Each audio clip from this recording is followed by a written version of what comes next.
Bienvenidos a la segunda temporada de Factor Kaiser. Nuevos contenidos, nuevas secciones, nuevas formas de encontrar la verdad y acercarnos a lo importante, pero siempre con el mismo compromiso de servirte a ti, de servirte al criterio que vas a ir generando poco a poco tú, para que tú tomes buenas decisiones, para que puedas analizar lo que está pasando en este país. Viene un semestre muy interesante, muy movido, muy complejo.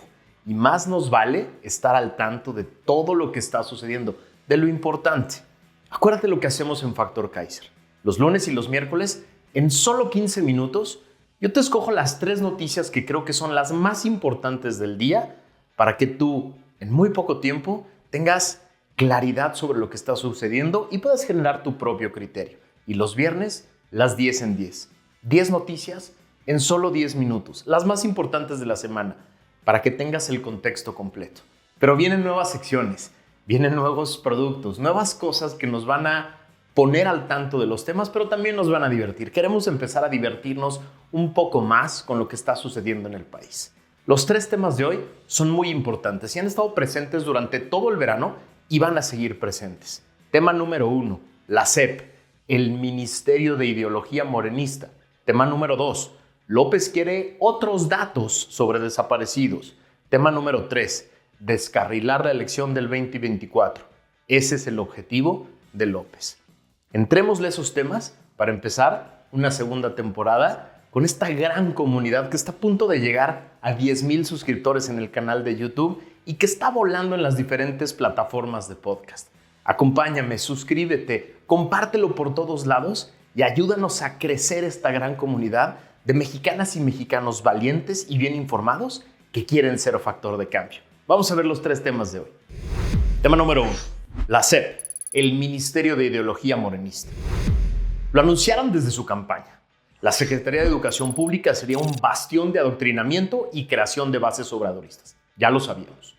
Las últimas 2 secretarias del Ministerio de Ideología Morenista tuvieron el encargo de utilizar a la SEP para 3 cosas. Primero, contaminar a niños y maestros con un champurrado ideológico que ayudara a sostener el discurso del movimiento obradorista. Segundo, impulsar la candidatura de Delfina Gómez. Y tercero, crear un ejército electoral de maestros y padres de familia que reciben recursos en efectivo supuestamente para arreglar las escuelas, programa, por cierto, del cual nunca hemos tenido cuenta alguna.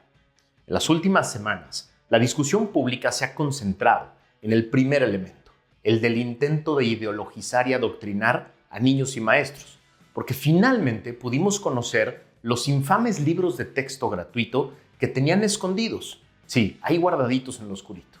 Hoy sabemos que se trata de libros mal hechos, llenos de errores de todo tipo, hechos por improvisados que carecen de especialidad en temas de educación o pedagogía y cargados de falsedades conceptuales, historietas a modo y enseñanzas que pretenden sostener el discurso del presidente.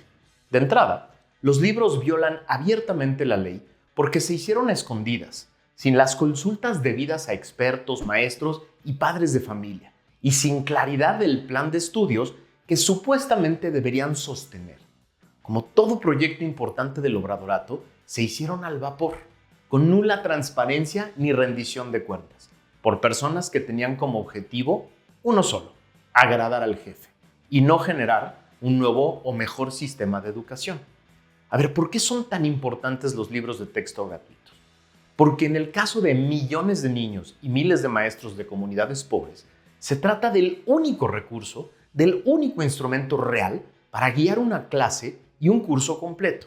Es decir, el libro de texto gratuito, que se ha repartido por décadas en México, en gran parte del país, es la única fuente de conocimiento y educación formal para millones de niños, pero también la única guía que tienen miles de maestros para impartir clases.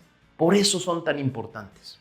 El problema es que el debate se ha desviado a tratar de pelear con fantasmas que hoy solo existen en los libros de historia: el comunismo y el socialismo.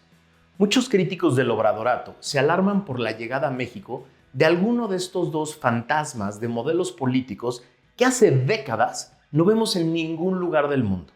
Y esa discusión nos aleja del enemigo real, tangible, de las democracias modernas, que es el populismo autoritario. Ese sí es un enemigo.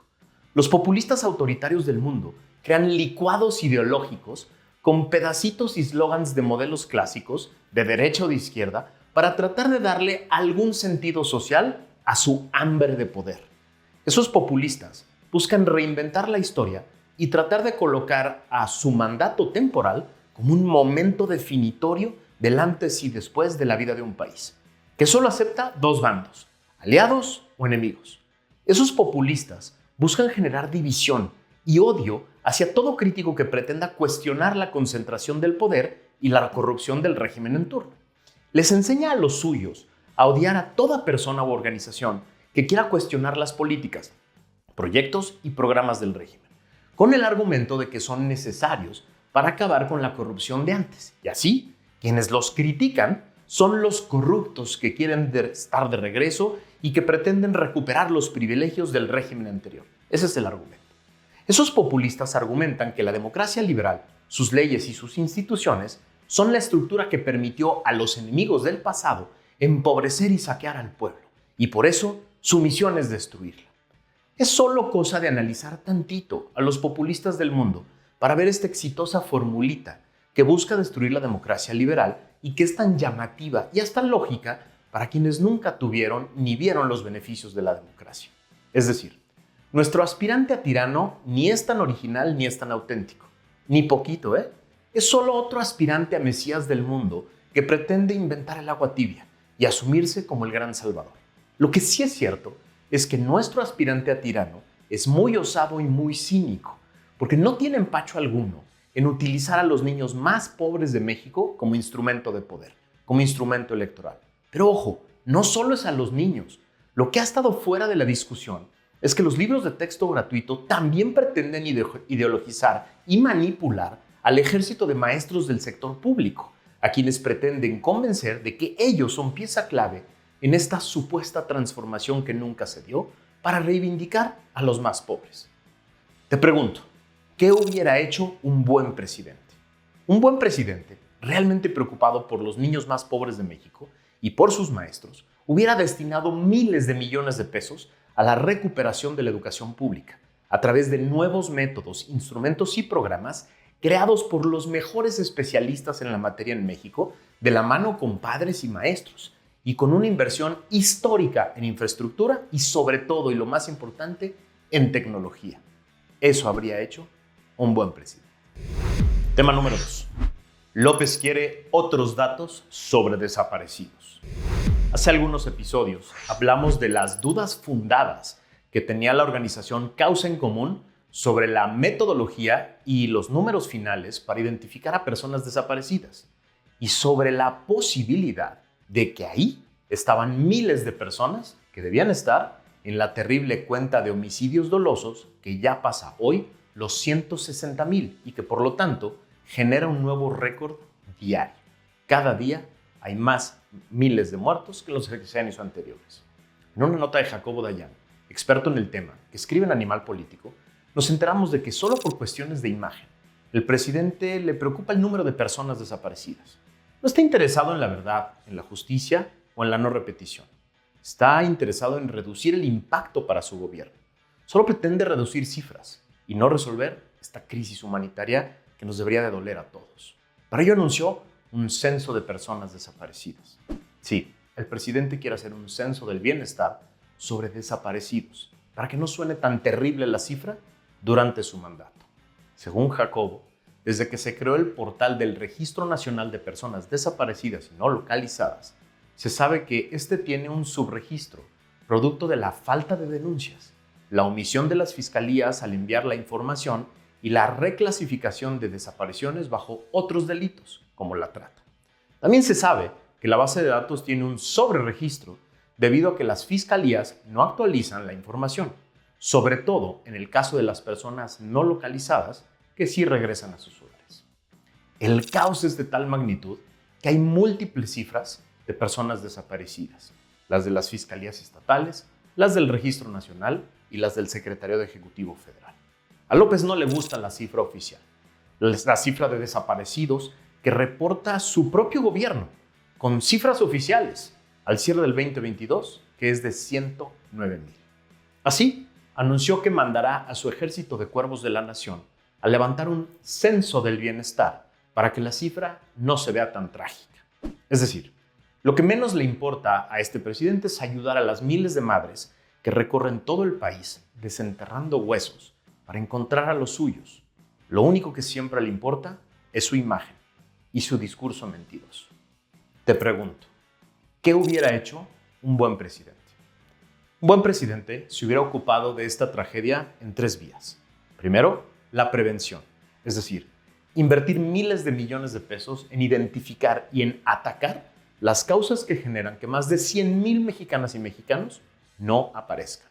Segundo, ayudar con todo el peso del Estado a las miles de madres que recorren todo el país buscando a los suyos, para que no tengan que hacerlo ellas solas, con picos y palas, expuestas al sol, pero sobre todo al crimen organizado que no quiere que se excaven fosas donde depositan a los muertos. Y tercero, un buen presidente hubiera creado el mejor sistema de registro e inteligencia para crear políticas públicas eficaces que busquen resolver esta tragedia. Eso es lo que habría hecho un buen presidente. Tema número 3.